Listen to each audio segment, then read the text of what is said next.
Nah, pada penilaian umum ada kali ini keluar soal tentang trigonometri ya. Nah, mungkin tahun lalu di TPS nggak ada, tapi di TKA Saintek Matematika ada. Nah, hari ini gantinya penilaian matematika. Jangan bingung, trigonometri cuma trigonometri dasar. Abang yakin adik-adik bisa setelah lihat video ini. Oke, kita ingat dulu sedikit.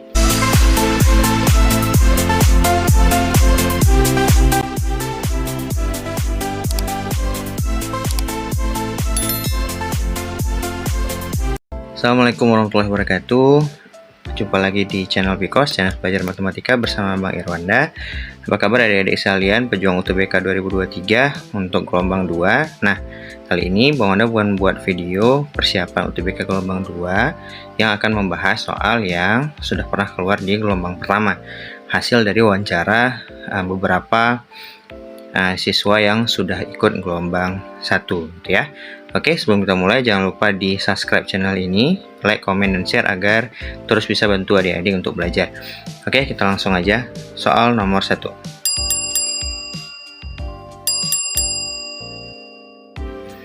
Nah, soal yang pertama, berdasarkan ujian kemarin ada soal tentang operasi bilangan berpangkat ya. Nah, sebenarnya ini soal tidak susah, cuman kalau kita ingat konsep aja mudah kok. Nah, Bang Wanda ada dua cara di sini. Nanti boleh adik-adik pilih cara salah satunya. Cara yang pertama itu kita jawabnya pakai sifat ya. Ada beberapa sifat yang kita pakai. Yang pertama, kalau kita jawab pakai sifat, berarti bilangan pokok semua angka di situ harus sama ya. Jadi ada 4, ada 2, ada 4, berarti 4-nya kita jadiin 2. Berarti kalau kita jawab nih, ini jadi 2 pangkat 2 berpangkat 5 per ini tetap 2 pangkat min 1 ya, karena memang udah 2. Berarti yang ini kita kali sama 2 pangkat 2 berpangkat lagi 1/3. Nah gitu ya. Nah, ingat sifat kalau ada bilangan berpangkat kita pangkatin lagi, maka pangkatnya kita kali gitu ya. Sehingga ini boleh kita buat A-nya pangkat 10, A-nya 2-nya ya, 2 yang di atas pangkat 10. Nah, yang di bawah ingat yang perkalian. A pangkat N kali A pangkat M, maka pangkatnya kita tambah gitu ya. Berarti ini jadinya min 1 tambah 2 pangkat 1 berpangkat 1/3. Nah, kalau pembagian gimana tuh? Masih ingat nggak? Kalau ada A pangkat M, kita bagi A pangkat N, maka pangkatnya kita kurang gitu ya. Berarti ini boleh jawabannya 2 pangkat 10 kurang 1, 9 pangkat 1/3. Kita pakai lagi sifat yang pertama. Tadi kalau kita kaliin, kalau kita pangkatin, pangkatnya kita kali, berarti 2, 9 kali 1/3, 3. 2 pangkat 3 itu 8. Ya. Nah, gampang jawabannya B. Gitu. Nah, ini sifat yang kita pakai di soal ini, cuma 3 sifat aja. Nah, cara kedua, nah ini misalnya Bang Wanda nggak hafal banyak sifat nih, atau nggak terbayang tadi harus pakai sifat. Bang Wanda jabarin aja tuh yang pangkat-pangkat tuh ya. Yang pangkat-pangkat itu berarti Bang Wanda buatnya 4 kali 4 kali 4 kali 4 sebanyak 5 kali. Karena 4 pangkat 5 kan. Nah, tapi di sini harus pakai sifat juga sih sebenarnya. Kalau ada A pangkat min N, itu hasilnya jadi 1/A pangkat N ya. Dia jadi 1/, dan pangkat negatifnya hilang gitu. Nah, berarti ini boleh kita buat 1/2 kali 4 pangkat 1/3. Nah, terus ini Bang Wanda coret aja 2, terus ini Bang Wanda coret 2. Nah, gitu ya. Berarti ini 4-nya ada 1, 2, 3, 4.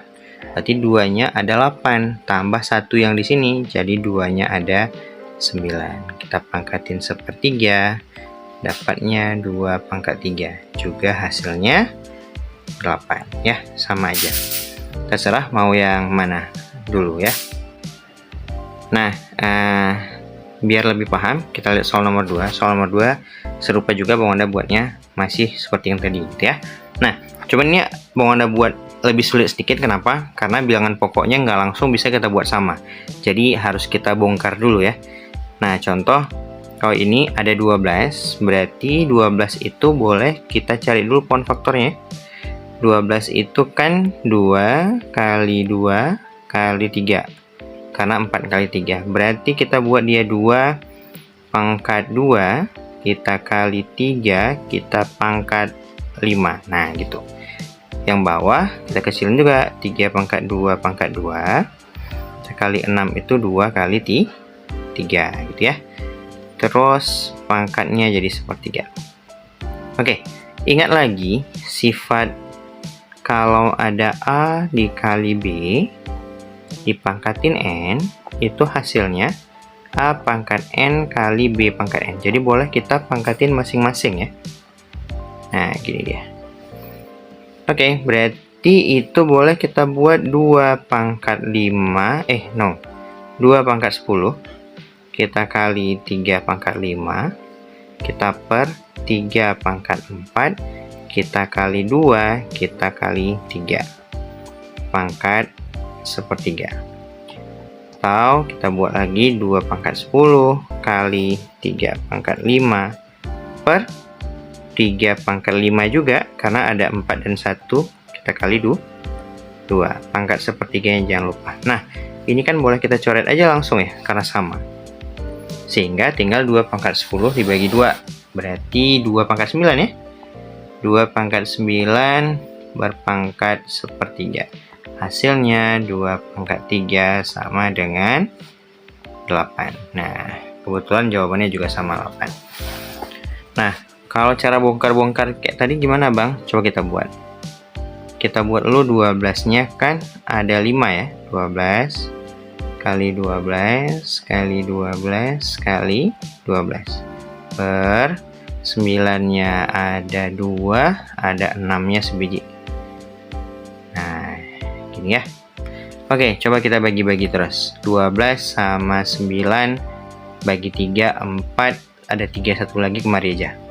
Ya, 12, 12, 3, 3, 4, 4 juga. 12 bagi 6, 2. Sehingga hasilnya 1, 2, 3, 4, ada 4 biji angka 4, berarti 2 pangkat 8 dikali 2 jadinya 2 pangkat 9. Nah, sebenarnya kalau kita paham dua-dua, kita bisa menelaah yang mana lebih mudah bagi kita, sehingga kita bisa boleh pakai yang mana aja ya. Pakai sifat boleh, atau pakai operasi perkalian biasa juga boleh. Oke, itu soal nomor 1 dan nomor 2 tentang bilangan berpangkat. Semoga bisa dipahami. Kita lanjut soal nomor 3. Nah, pada penilaian umum ada kali ini keluar soal tentang trigonometri ya. Nah, mungkin tahun lalu di TPS nggak ada, tapi di TKA Saintek Matematika ada. Nah, hari ini gantinya penilaian matematika.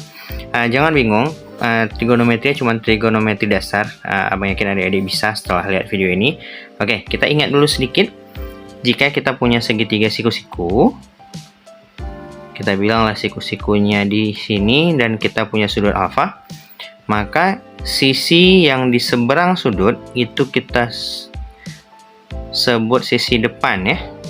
Sehingga yang ini udah pasti sisi miring, dan yang satunya lagi sisi samping. Sehingga kita bisa menentukan kalau sin alfa itu sin demi, depan per miring. Kalau cos alfa itu sami, samping per miring. Kalau tan alfa itu desa, depan per samping. Nah, itu aja sih sebenarnya perlu diingat. Dan satu lagi, mana tahu nanti ada dibahas kebalikannya ya. Kebalikan dari sisin itu kosekan. Nah, jadi kalau ditanya kosekan, kalau sin itu depan per miring, berarti kosekan itu miring per depan ya. Tinggal dibalik aja. Kalau cos itu sekan. Terus kalau tan itu namanya kotangan. Oke. Nah, setelah itu baru kita lihat. Ditanyanya yang pertama itu, benarkah cos A sama dengan 12/5? Oke, kita yang masih bermasalah di sini sisi AC ya. Sisi AC boleh kita tentukan dengan Pitagoras. Jadi kalau mau cari pakai Pitagoras, kita boleh cari AC kuadrat sama dengan 12 kuadrat tambah 16 kuadrat ya. Nah, tapi kalau Anda seringnya ini pakai triple Pitagoras aja. Kenapa? Kayaknya lebih mudah. 16 sama 12 cek sama-sama bisa dibagi berapa? Kayaknya bisa dibagi 4 ya. Berarti di sini kalau dibagi 4, 12 bagi 4, 3. Nah, kita punya triple Pitagoras, salah satunya 3, 4, dan 5. Kalau kebalikannya. Berarti di sininya 5.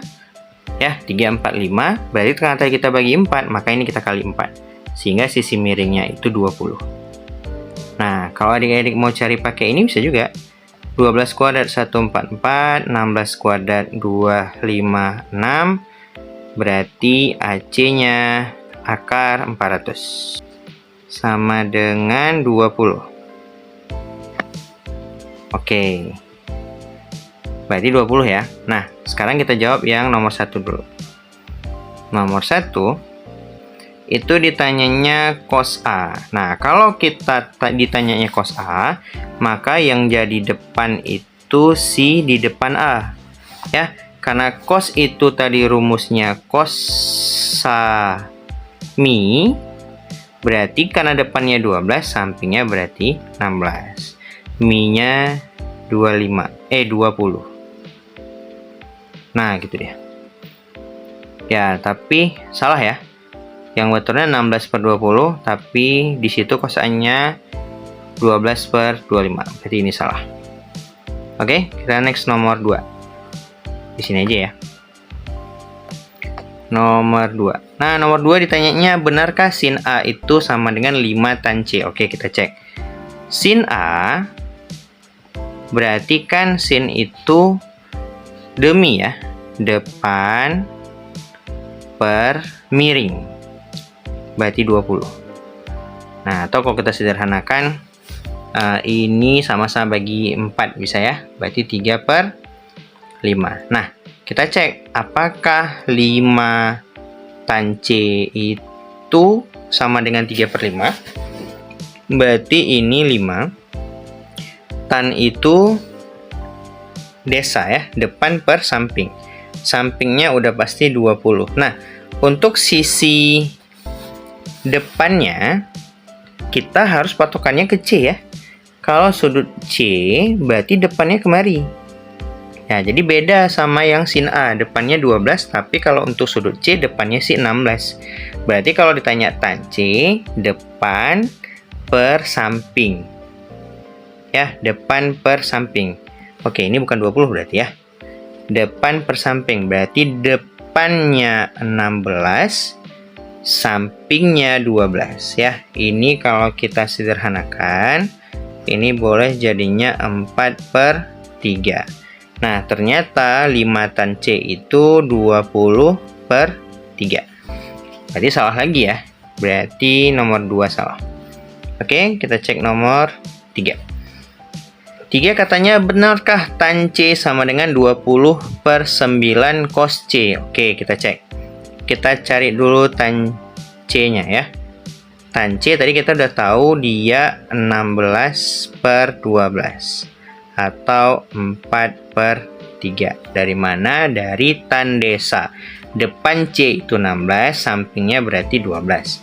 Oke, sekarang kita mau cari 20/9 cos C. Cos C ya. Berarti cos C itu, rumus cos tadi apa? Cos sami ya, samping per miring. Berarti 12/20. Ya, gitu ya, 12/20. Sehingga kalau kita coret-coret nih, 20-nya boleh kita coret langsung aja ya. 20, terus 12 sama 9 sama-sama bagi 3. Sehingga hasilnya juga 4/3. Sama ya. Berarti nomor 3 benar. Berarti jawaban kita yang 3 saja, D. Nah, gitu. Ya, jadi konsepnya tidak susah, cuman kayaknya kita harus ngecek satu persatu aja. Yang harus kita ingat adalah kapan sisi dikatakan sisi depan kalau berseberangan atau di depan sudut yang ditanya. Ya, yang penting kuncinya itu yang harus tahu. Oke, kita next soal ke-4. Masih sama. Nah, biar makin lancar gitu ya. Oke, yuk langsung aja, nggak usah berlama-lama. Nomor 1. Nah, karena ditanya sekan M, sekan itu tadi kan kita tahu kebalikannya si cos ya. Berarti kita cari aja cos M dulu ya. Cos M, berarti karena ambilnya M, berarti depannya ke sana. Tapi depannya belum tahu nih ya. Kalau mau cari pakai Pitagoras boleh. Berarti kalau pakai Pitagoras KL-nya yang mau dicari ya. Kalau kita mau cari KL kuadrat, berarti kita sisi miring kuadrat kita kurang sama LM kuadrat ya. Itu kalau mau dicari berarti 13 kuadrat kurang 12 kuadrat. 169 kita kurang sama 144.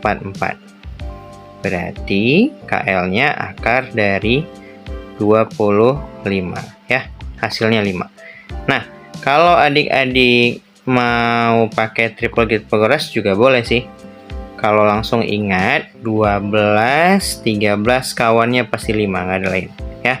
Jadi tadi kita punya 3, 4, 5 triple Pitagoras. Salah satu yang lain juga 5 ya. 5 dulu lah yang paling kecil. 5, 12 dan 13. Oke. Karena udah tahu sisinya, baru cek balik. Cos M. Tadi apa rumusnya? Cos itu sami samping. Sampingnya 12. Sampingnya 12. Miringnya 13. Nah, salah ya. Di situ 5/13. Ini masih cos M ya. Jadi kalau ditanyanya sekan M, berarti kebalikannya, berarti 13/12. Tapi tetap aja salah ya. Oke, nomor 1 salah. Next, nomor 2. Nomor 2 katanya sin M. Oke, sin M. Cari dulu. Sin M. Berarti sin demi. Depan per miring. Oke, terus ada cos K. Cos K itu berarti cos sami samping per miring. Tapi karena K sisi depannya jadi 12. Ya, karena di seberang K itu 12. Oke, kita buat pakai tanda merah. Di seberang K itu 12, berarti sampingnya jadi 5 ya. Berarti ini juga 5/13. Nah, seharusnya kalau sin M kita bagi cos K harusnya 1 ya, karena nilainya sama. Berarti ini juga salah. Oke, kita cek yang ketiga, yang terakhir. Sin M kali sekan M. Oke, sin M tadi kita udah dapat 5/13. Sekan M, sekan kebalikan cos ya. Tadi kita udah dapat juga tuh sekan M, 13/12. Ya, ini agak, karena udah tahu tadi agak mudah ya. Berarti jawabannya 5/12 juga. Iya, benar ya. Oke, berarti jawaban kita 3 saja. Nah, mungkin itu yang bisa Bang Wanda bagi hari ini. Jadi, adik-adik silahkan latihan lagi. Coba-coba soal yang serupa. Ini Bang Wanda titipin satu soal nomor 5 untuk latihan. Ya, gambarnya masih Bang Wanda ambil yang sama, tapi pertanyaannya Bang Wanda bedakan. Silahkan dicoba jawab. Nanti boleh tanya di kolom komentar, boleh jawab juga di kolom komentar. Oke, sekian di video kali ini. Terima kasih, sampai jumpa. Assalamualaikum warahmatullahi wabarakatuh.